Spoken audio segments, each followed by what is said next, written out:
Trust Once Lost, Chapter 6, Part 2.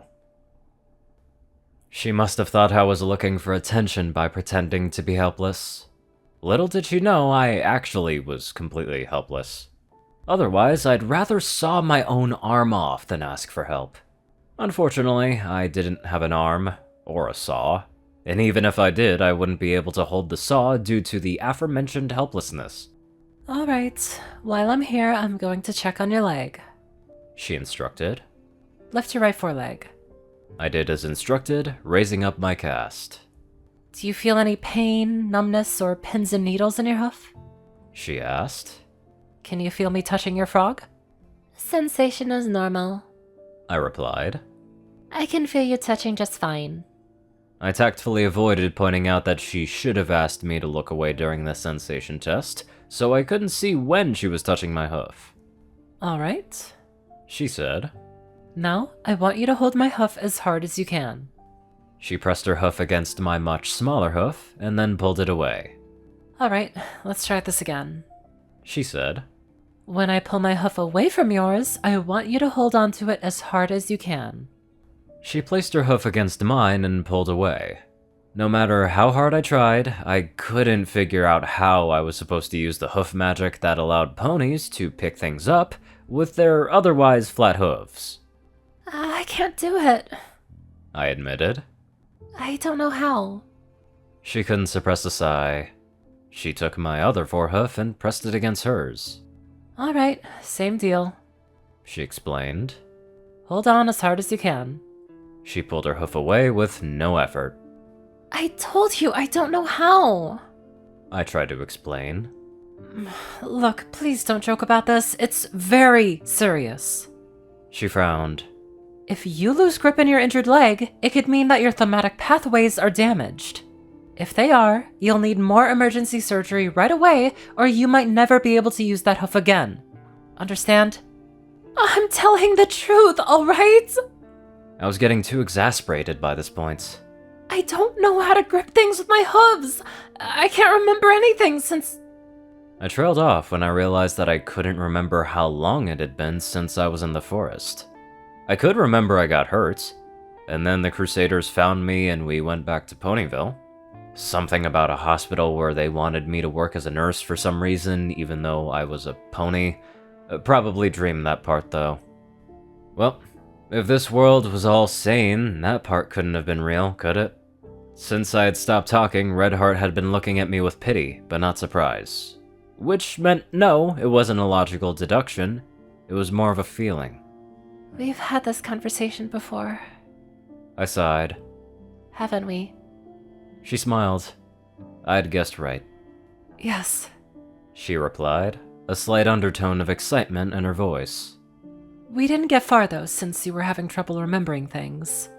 Can you tell me your name and date of birth?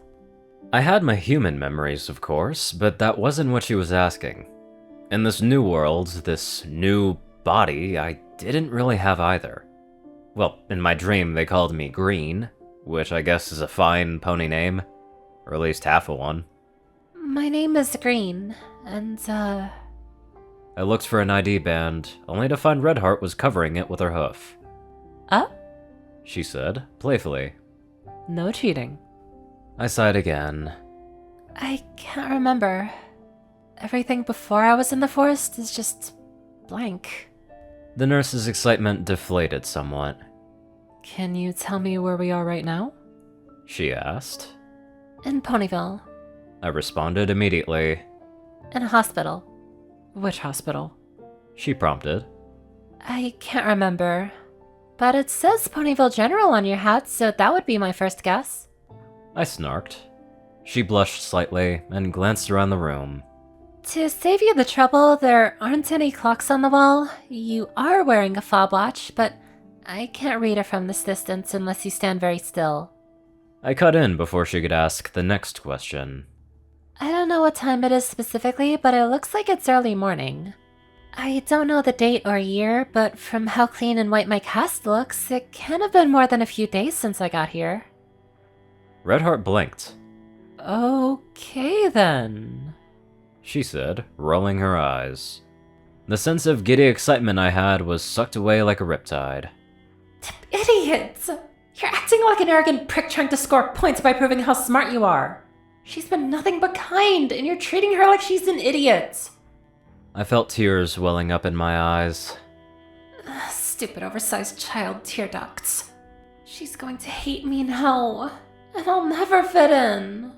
And I'll be all alone, and... Green! I heard a voice calling my name, but it was far away. They were all going to hate me. Some pony was touching my withers, but my skin felt cold and numb. I noticed my breaths were coming in short gasps. Please don't hate me, I gasped out. Green. Her voice was commanding, but not aggressive. I felt as she gave my withers a sharp squeeze. Hey, Green, stay with me. Breathe. You're going to get through this. It all came together at that moment, but the realization didn't help at all. I was having another panic attack. I was so weak, so useless. This body, my body. I'm sorry. I managed to say. It's just a panic attack. You can go help someone else. I'll be fine. Please leave. Please let me have a chance to get my emotions back under control. I don't want anyone seeing me like this. It hurts. It hurts in my chest. Shh. She whispered kindly. Everything is going to be all right. I don't hate you. You're safe here. No pony is going to hurt you again. At some point, Redheart had picked up a brush and she started brushing my coat while I lay prone on the bed. And I cried.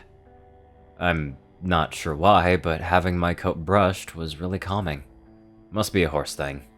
Or maybe another hoof magic thing since she was an earth pony. While my body was getting more relaxed now, my mind kept right on hammering me. I wanted to just dissolve into the mattress, anything to hide my shame. Not only did I cry at the drop of a hat, but my emotional control was also completely shot. I was stuck in this broken, useless body, and everything and everyone I knew was just gone. It wasn't even that they were taken from me, they were never even mine in the first place. I had no control over anything. Even my own body betrayed me. It isn't fair. Oh, great, and now I sound like a whiny fool in my own head, too.